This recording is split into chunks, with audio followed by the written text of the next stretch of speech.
शांति। 15 तारीख के बाबा के महावाक्य हैं। 15 मई 2023। बाबा कहते, मीठे बच्चे, चलते फिरते विचार सागर मंथन करो। यह ज्ञान मंथन ही बुद्धि का भोजन है।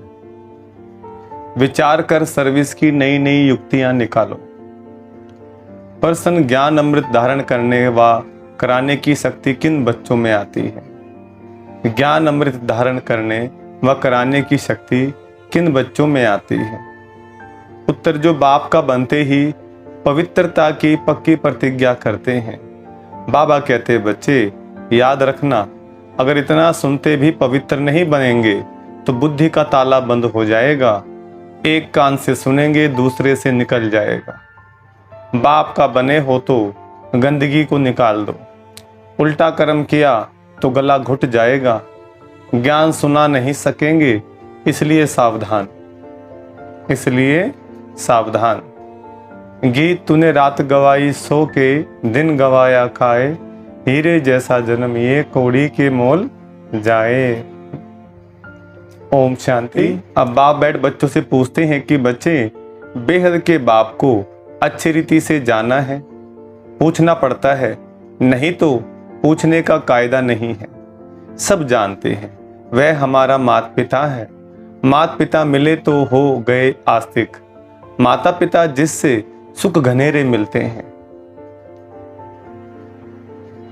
सतयुग में तो है ही प्रारब्ध, वहां आस्तिक व नास्तिक का तो सवाल ही नहीं उठता। आस्तिक नास्तिक जानना न जानना संगम पर होता है। बच्चे अब जानते हैं, जो कल नास्तिक थे, अब बाप और बाप की रचना को नहीं जानते थे, वही अब आस्तिक बने हैं। बाप को और अपने 84 जन्मों को जान गए हैं। कल नहीं जानते थे, आज जानते हैं। कल और आज कहा जाता है ना। आज पुरानी दुनिया है, कल नई दुनिया होगी। आज रात है, कल दिन होगा। सतयुग माने दिन, कलयुग माने रात। वास्तव में भारतवासियों को तो अपने बाप को जानना चाहिए। भारत में ही सोमनाथ का मंदिर है, शिव जयंती मनाई जाती है, परंतु यह कोई नहीं जानते कि शिव बाबा कब आया था। सोमनाथ जो नाम पड़ा है, उसने कब आकर ज्ञान अमृत पिलाया था। अब तुम बच्चे जानते हो, हम बाबा द्वारा आस्तिक बने हैं। कल स्वर्ग होगा, कल माना दूसरा जन्म हमारा सतयुग में होगा। हम पुरुषार्थ कर रहे हैं। आज है मृत्यु लोक, कल अमरलोक होगा। दुनिया बदल रही है, कलयुग से सतयुग बन रहा है, सो तो बाप ही बनाएंगे। बाप है पतित पावन। दुनिया में संगम का कोई को पता नहीं है। दुनिया क्या समझे बैठी है, कलयुग चल रहा है, लेकिन शिव बाबा ने ज्ञान दे करके हमें संगम बताया कि संगम चल रहा है, कलयुग और सतयुग के बीच का समय है। तो अभी हम संगम युग पर हैं। अब तुम कितनी रोशनी में आ गए हो। तुमने अब भक्ति मार्ग छोड़ दिया है। आज भक्ति है, कल नहीं होगी।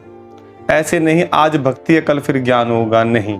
भक्ति तो आधा कल्प चलती है। ज्ञान एक ही बार मिलता है और सदगति हो जाती है। बाप एक ही बार आकर सबकी सदगति करते हैं। इसलिए गाया हुआ है पतित पावन, सबकी सदगति दाता। पतित पावन सदगति दाता, उनका जन्म भी भारत में होता है, परंतु भारतवासी जानते नहीं हैं कि यह निराकार शिव बाबा का मंदिर है। कहाँ ज्योति का मंदिर है। ब्रह्म समाजी ज्योति जगाते हैं। समझते परमपिता परमात्मा ज्योति स्वरूप है। अनेक प्रकार की मतें हैं। जिसने जो बात समझाई उनको मान फॉलो कर लेते हैं। अभी तुम रचयिता और रचना को जान गए हो। रचता और रचना के आदि मध्य अंत का राज समझकर फिर दूसरों को भी समझाना है। परमपिता परमात्मा सत्य है, चैतन्य है, ज्ञान का सागर है। हर एक एक्टर की महिमा अलग अलग होती है। परमात्मा सर्वव्यापी कहने से अलग अलग महिमा हो ना सके। हर एक आत्मा में अलग अलग पाठ भरा हुआ है। सर्वव्यापी है तो परमपिता परमात्मा का पाठ सभी के अंदर बजे। अगर सबके अंदर परमात्मा है, परमात्मा सर्वव्यापी है, तो हर एक के अंदर परमात्मा जैसे गुण होने चाहिए, परमात्मा की तरह शक्तियां होनी चाहिए, लेकिन ऐसा नहीं है। कितना अंधियारा है। तब बाप ही आकर समझाते हैं। बच्चे जानते हैं बरोबर ऊंचे से ऊंचा पाठ है परमात्मा का, उस एक को ही सब भक्त याद करते हैं। उंगल ऊपर की तरफ रहती है, क्या कहेंगे, जो कुछ जाने ऊपर वाला जाने। जब डॉक्टर लोग भी हिम्मत हार जाते, क्या बोलते हैं, अब तो भगवान ही कुछ करेगा, ऊपर वाला ही कुछ करेगा। इसका मतलब ऊपर रहते हैं ना वो। गीता में भी लिखा है, मैं सूर्य चांद तारा गण के बार परम धाम का वासी हूं। तो फिर यहां पर कण कण में क्यों बोलते हो? कण कण में झूठ कपट बेईमानी होगी है आज। काम क्रोध लोभ मोह अहंकार विकार भरे पड़े हैं। भक्त सब पतित हैं। पतित किसको कहा जाता है ये मनुष्य नहीं जानते। सन्यासी समझते हैं कि इन विकारों से हम नरकवासी बने हैं, इसलिए घर बार छोड़ने से हम जाकर ब्रह्म में लीन होंगे। बाप समझाते हैं यह है कलयुग। इस विषय सागर में गोते खाते हैं, इसलिए इनको वैशाल्य कहा जाता है। मैं आकर शिवालय बनाता हूं। सतयुग में एक धर्म था, वही देवी देवता। 84 जन्म भोग, अब अपने को देवी देवता नहीं कहलाते। जो पूज्य देवी देवताएं थे सो गिरते गिरते क्षत्रिय वैसे शूद्र वर्ण में आते पतित पुजारी बने हैं। सबसे जास्ती भारत पावन था सो अब पतित बना है। सन्यासियों को भी संपूर्ण पावन नहीं कह सकते, क्योंकि पतित दुनिया में बैठे हैं। घर बार छोड़ कोई सतयुग में नहीं जा सकता। तुमको तो इस दुनिया को भूल सतयुग में जाना है। स्वर्ग में जाने लिए हूबहू कल्प पहले मुआफिक पुरुषार्थ कर रहे हैं। देखो बाबा ने कितनी बढ़िया बात कही, कितना गहरा राज खोला। जो सतयुग में देवी देवता थे हैं, वो क्या हुआ, धीरे धीरे क्षत्रिय वैश्य कलयुग के अंत में शूद्र बन गए, माना बिल्कुल सो गए। जिस प्रकार व्यक्ति रात में सो जाता है, इसी प्रकार कलयुग के अंदर में देवी देवता अपनी शक्ति भूलकर सो जाते हैं।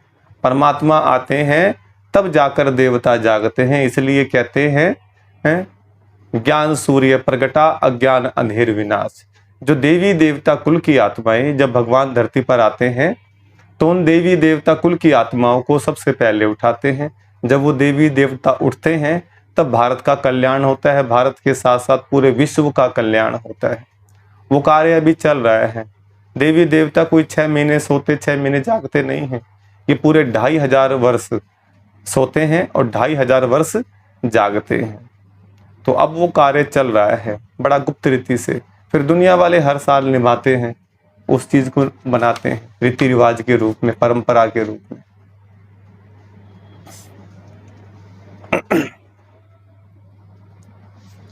तो बाबा कहते हैं देखो, भारत ही पूज्य से पुजारी बना है, फिर पूज्य बनेगा। यह नॉलेज समझेंगे वह जो सिक्की लदे होंगे। जो देवी देवता धर्म के नहीं होंगे तो बुद्धि में बैठेगा नहीं। भारतवासी 84 जन्म लेते हैं और कोई धर्म वाला 84 जन्म नहीं ले सकता। तुम्हारे में भी नंबरवार हैं, सब इकट्ठे नहीं आएंगे। बच्चों को चक्कर का राज भी बतलाया।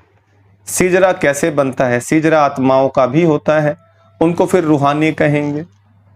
बच्चे जानते हैं ब्रह्मांड में रहते हैं। पहला नंबर है शिव बाबा, फिर ब्रह्मा विष्णु शंकर है, फिर है लक्ष्मी नारायण, उनका घराना। नंबरवार तो है ना। इस समय तुम्हारी बुद्धि में सारा झाड़ है, वहां ये ज्ञान नहीं है। कौन कौन आएंगे, क्या क्या होगा, परंतु वहां अज्ञान भी नहीं कहेंगे।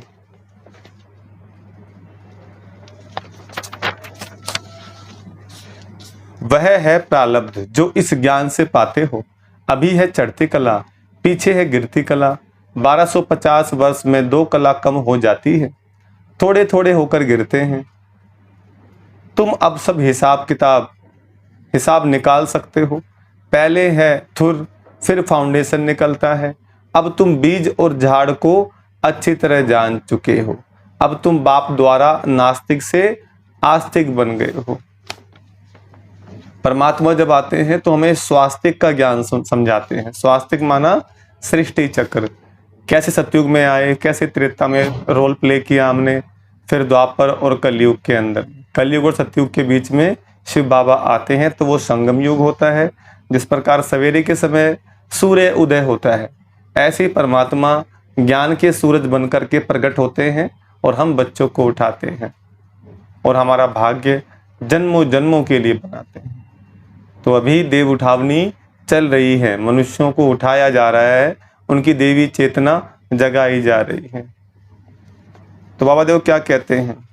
बाबा ने समझाया है, फादर सोज सन, टीचर सोज स्टूडेंट्स, पहले गुरु सोज फॉलोअर्स, फॉलोअर्स सोज गुरु। यहाँ तो तीनों ही एक बाप हैं, पिता भी, टीचर भी और सतगुरु भी। वह रचयिता जरूर नई दुनिया रचेंगे। स्वर्ग में लक्ष्मी नारायण राज्य करते थे, उन्होंने ये वर्षा कहाँ से लिया? किसने ऐसा कर्म सिखलाया जो इतना ऊंच पद पाया? अब बाप कहते हैं, तुमको ऐसे कर्म सिखलाता हूँ जो तुम सो देवी देवता बनेंगे। स्वर्ग में तुम बहुत माला माल थे, बाप से ही वर्षा लिया था, तो जरूर बाप ने ही आकर भारत को स्वर्ग बनाया है। बाप कहते हैं, बच्चे चलते फिरते ऐसे विचार सागर मंथन करो, यह बुद्धि के लिए फूड खाना है, बाबा की दिल है, यह गोला बहुत बड़ा बड़ा बनाना चाहिए। चक्कर पर किसको भी समझाना बहुत अच्छा होगा। अब विचार करना चाहिए, मनुष्यों को कैसे समझाएं? समझाना अब है संगम पर। दुनिया बदल रही है, दुनिया बदल रही है।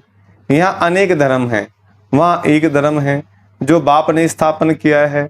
भारत का प्राचीन योग बहुत मशहूर है, तुम जानते हो। हम फिर से राजयोग भगवान द्वारा सीख रहे हैं। भगवान ही बेहद की हिस्ट्री ज्योग्राफी बताएंगे, मनुष्य मनुष्य को बता न सके।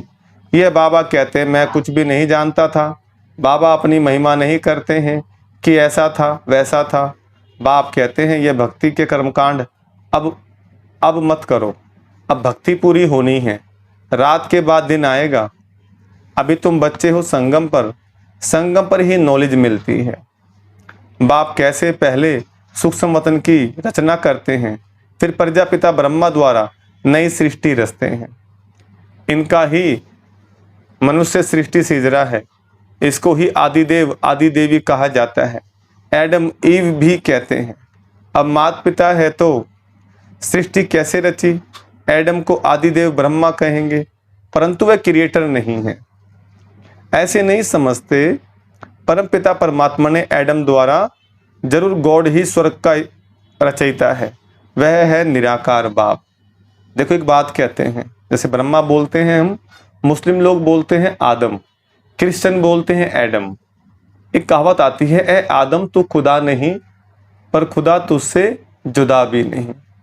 तो ब्रह्मा जो है वो शिव बाबा नहीं है, लेकिन शिव बाबा उनसे दूर भी नहीं है। तो ऐसे ही हम बच्चों को भी क्या करना है, शिव बाबा की श्रीमत पर चल चल के अपनी अवस्था कैसी बनानी है, लक्ष्मी नारायण जैसी, ताकि दुनिया को फिर दिखाई दे, क्या दिखाई दे कि हाँ भी ये साधारण नहीं है, ये तो एकदम देवी देवता का स्वरूप है। तो बाबा की शिक्षा से होगा। निराकार बाप को भक्ति में याद करते हैं, वह परम धाम में रहते हैं, वह पतित पावन है। पतित दुनिया में आकर बच्चों को पढ़ाए पावन दुनिया में ले जाते हैं, इसलिए बाप भी है, टीचर भी है, वह बेहद की हिस्ट्री ज्योग्राफी पढ़ाते हैं। अब तुम मास्टर नॉलेजफुल बन रहे हो। अब बाप कहते, बच्चे याद रखना, पवित्र नहीं रहेंगे तो कितना भी सुनेंगे, एक कान से सुनेंगे दूसरे से निकल जाएगा। पहले पवित्रता की प्रतिज्ञा करो, नहीं तो पापों का बोझ कटेगा नहीं। पावन नहीं बनते हो तो और ही जोर से गिरते हो। बाप कहते हैं, याद रखना, अब पावन ना बने तो बहुत सजा खानी पड़ेगी। अज्ञान काल में इतनी सजा नहीं मिलती है, परंतु मेरे पास आकर प्रतिज्ञा कर, फिर पवित्र नहीं बने और छिपकर इंद्र सभा में आते रहेंगे तो बहुत दंड खाना पड़ेगा और ही पत्थर बुद्धि बन पड़ेंगे। फिर साधारण प्रजा में चले जाएंगे। मर्तबा भी नंबरवार है ना, ऊंचे ते ऊंचे भी बनते हैं तो नीचे ते नीचे भी बनते हैं। यहाँ तो सबको दुख है, अचानक मौत हो जाती है। वास्तव में काल आना चाहिए पूरी आयु में बरोबर। भारत में कायदे अनुसार आयु पूरी होती थी, बूढ़े होते थे तो साक्षात्कार होता था कि अब फिर बच्चा बनेंगे। यहां तुम जानते हो शरीर छोड़ बाप के पास जाएंगे, ये पुराना चोला उतारना है। जैसे कपड़े बदलते हैं, ऐसे हम आत्मा को ये चोला बदलना है, इसका अभ्यास करना है। जितना हम संसार में फंसे रहेंगे तो क्या होगा, इस शरीर को छोड़ने में बड़ी दिक्कत होगी। जिस प्रकार टाइट कपड़े पहन लो, जींस की पैंट पहनी है, कोई टाइट कपड़ा पहन रहा है तो उतारने में बड़ी तकलीफ होती है। इसी प्रकार योग करते करते शरीर से निकलना, शरीर में आना, ये अभ्यास करते करते फिर दिक्कत नहीं होगी। बाप को घड़ी घड़ी याद करना है, बाबा बस हम आए कि आए। योग बल से आत्मा को पवित्र बनाते हैं, इसलिए एक ही उपाय है, बाप से योग लगाना, फिर तुम सतो प्रधान पवित्र बन जाएंगे। योग लगाते लगाते अंत में योग सिद्ध होना है। बाबा कहते हैं यह मेरा रथ है, लैंड लेडी कहो या लैंड लॉर्ड कहो। यह बड़ा विचित्र है, कैसे शिव बाबा आते हैं, कहते हैं यह लैंड लेडी भी है तो प्रजापिता भी है। मुझ निराकार को शरीर जरूर चाहिए, हर एक को अपना अपना रथ है। मैं कैसे रथी बनूं, मुझे तो आना पड़ता है। पतित दुनिया में श्री कृष्ण तो पावन था, श्री कृष्ण तो पावन था, ड्रामा में यह रथ मुकर्रर है। मैं आता ही हूँ भारत में, ऐसे नहीं एक कल्प भारत में, दूसरा कल्प जर्मनी में आऊंगा। बाप समझाते तुम तो कर्मयोगी हो, कर्म करना पड़ता है। आगे पुरुष कमाते थे, माताएं घर संभालती थी, माताएं इतना पढ़ती नहीं थी, यह तो अब पढ़ाई शुरू हुई है, माताएं भी धंधा दोहरी करती हैं। अब तुम बच्चों को अविनाशी कमाई करनी है, हर एक को बेहद के बाप से वर्षा लेना है। जो करेगा सो अपना पद पाएगा। इस पढ़ाई का पद 21 जन्म चलता है। यह पढ़ाई बाप बिगर कोई पढ़ा न सके। पतित पावन भी गॉड फादर है, वही राजयोग सिखलाकर स्वर्ग में जाने के लायक बनाते हैं। अब 84 जन्म पूरे हुए, अब हम घर जा रहे हैं, यह भी याद रहे तो तुम प्रफुल्लित रहेंगे। बाबा अपना अनुभव बताते हैं, कोशिश करते हैं याद रखने की, परंतु फिर भी भूल जाते हैं। इसलिए बाबा कहते हैं रात को जागकर प्रैक्टिस करो, फिर अवस्था स्थायी जम जाएगी। इसलिए कहा जाता है नींद को जीतने वाले बच्चे, अर्जुन को क्या बोला गया, गुड़ा केस, नींद को जीतने वाला। कमाई करो, हाथ पांव मुख से कुछ करना व बोलना नहीं है। आगे तो माला फेरते राम राम जपते थे, माला का राज अभी तुम समझते हो। विजय माला और रुद्र माला, अब तुम सब पुरुषार्थी हो, इसको माला नहीं कहेंगे। रात को जागने से तुमको बहुत मजा आएगा। माना 2 बजे उठ गए, बाबा की याद में बैठ गए और 5 बजे तक हल्ला गुल्ला नहीं होता, फिर धीरे धीरे हल्ला गुल्ला शुरू हो जाता है। तो इसलिए 2 से लेकर 5 बजे तक पूरा अमृत वेला होता है। तो पूरा अपना शक्ति भर लो, पूरे दिन एकदम स्वर्ग में अनुभव करेंगे, अपने आप को शक्तिशाली अनुभव करेंगे। रात को 9 से 12 बजे का समय गंदा होता है, इसलिए 9 से 12 सो जाओ बिल्कुल एकदम। 2 बजे से अमृत वेला, यहाँ तो एकदम गंदगी को निकाल दो। इतना सुनते भी अगर पवित्र नहीं बनेंगे तो बुद्धि का ताला बंद हो जाएगा, फिर किसको ज्ञान भी नहीं सुना सकेंगे। जैसे वृंदावन में कुछ रास लीला का बना हुआ है, यह है ज्ञान डांस की बात। यहाँ से सुनकर देखकर बाहर जाकर उल्टा बोलते हैं तो गला घुट जाता है। इसलिए सावधान रहना है, पवित्र जरूर बनना है, तब योग लगा सकेंगे। अच्छा, मीठे मीठे सिखलदे बच्चों प्रति माता पिता बाप दादा का याद प्यार गुड मॉर्निंग। रूहानी बाप की रूहानी बच्चों को नमस्ते। हम रूहानी बच्चों की रूहानी बाप दादा को नमस्ते नमस्ते नमस्ते। देखो धारणा के लिए मुख्य सार है। पहला पॉइंट, कर्मयोगी बनकर रहना है, कर्म करते भी बाप को याद कर सतो प्रधान बनने का पुरुषार्थ करना है। कर्मयोगी बनकर रहना है, कर्म करते भी बाप को याद कर सतो प्रधान बनने का पुरुषार्थ करना है। दूसरा पॉइंट, अपनी हर चलन से बाप टीचर गुरु का शो करना है। हम घर जा रहे हैं, घर कौन सा, परम धाम। इस स्मृति से सदा प्रफुल्लित रहना है। वरदान है, महावीर बन हर संकल्प को स्वरूप में लाने वाले, सदा विजयी सफलता मूर्त भव। महावीर बन हर संकल्प को स्वरूप में लाने वाले, सदा विजयी सफलता मूर्त भव। वरदान का विस्तार, जो भी विशेष संकल्प लेते हो उससे दृढ़ रहो, संकल्प करते ही उसका स्वरूप बन जाओ तो विजय का झंडा लहरा जाएगा। ऐसे नहीं सोचो देखेंगे करेंगे, गे करना अर्थात कमजोर बनना, ऐसे कमजोर संकल्प करना अर्थात माया से हार खाना। सदा यही अमर अविनाशी संकल्प करो कि हम सदा के विजयी महावीर हैं, सदा आगे बढ़ेंगे, विजयी बनेंगे, तो इस संकल्प से सफलता मूर्त बन जाएंगे। स्लोगन है, चेहरे पर खुशी की झलक हो तो चेयरफुल चेहरा बोर्ड का काम करेगा। चेहरे पर खुशी की झलक हो तो चेयरफुल चेहरा बोर्ड का काम करेगा। अच्छा, ओम शांति। आज का सोमान लेके चलेंगे। मैं कौन हूँ? मैं विघ्न विनाशक हूँ। मैं आत्मा विघ्नों को विनाश करने वाली, समस्याओं को खत्म कर देने वाली विघ्न विनाशक आत्मा हूँ। तो आज का ये सोमान लेके चलेंगे। अभी जरा पॉइंट सुनाएंगे। क्या सुना?